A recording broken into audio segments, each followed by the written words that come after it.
Joining me now, missing persons private investigator Steve Fischer. Welcome to The Story Is for the first time. You exclusively work on missing person cases. Of all those developments, what do you think is most significant? Well, certainly the surveillance video that was recovered, that previously thought wasn't there because she didn't have a subscription, but they were able to pull the archives and work with Google to get it. And that's huge because although it hasn't been identified yet, I'm certain there is more video like this, and I think this will lead to, Yeah, and you say the next 48 hours is really critical. What's your advice to investigators? You want them to release more video, right? Listen, if they have more, which I believe they have a lot more, there's other cameras, I think they should put it out there. I understand, preserving the integrity of the investigation, but there is a chance she could still be alive. And I think if they put out more angles of this guy, he's got some distinctive features. So I think somebody's going to know who that is, and it'll lead to him, which, would lead to her. You also say that the fact that they were in that house for 40 minutes is significant. Why? Well, in something like this, if it was meant to be an abduction, it's something that would happen rapidly. They go in, they grab her, they get her out of there. And, this is not meant to be a drawn-out process. Their goal is, this is a transactional thing for them. Kidnapping is a transaction. It's for money.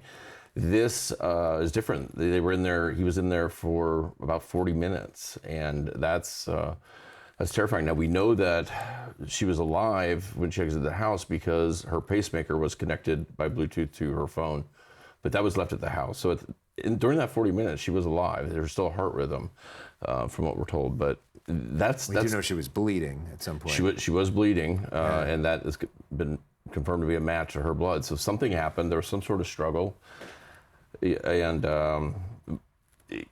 but 40 minutes is a very long time, so you got to wonder what exactly happened there. Did something change with the plan or something? Because there's no reason, unless that person is very comfortable around that house and knows that house well.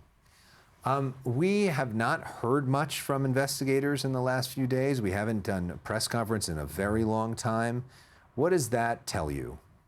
I think that it's a factor of the FBI's kind of taken over a little bit, even though Pima County still is technically the lead. FBI is notoriously quiet in these cases, and since they've kind of jumped in, the press conferences have shut down. The sheriff was, I know he's getting a lot of criticism, but he was pretty transparent and maybe giving out a little bit too much information. Although in these cases, I think they're like Amber Alerts. I think it's throw the information out there. Getting the person back alive is the main priority. And quickly, if she is alive, yeah. How do they keep her alive, especially with the medication issue? See, and that's the problem. That's why it's so critical right now. And if she is still alive, that window is closing, and these people don't know how to properly care for her. And also, she's now a liability to them. If they're not getting the money, they're not going to take care of her. And so that's why we got to get that video out there, find out who this is, find out where they have her, where they dumped her, or put her, and get her back.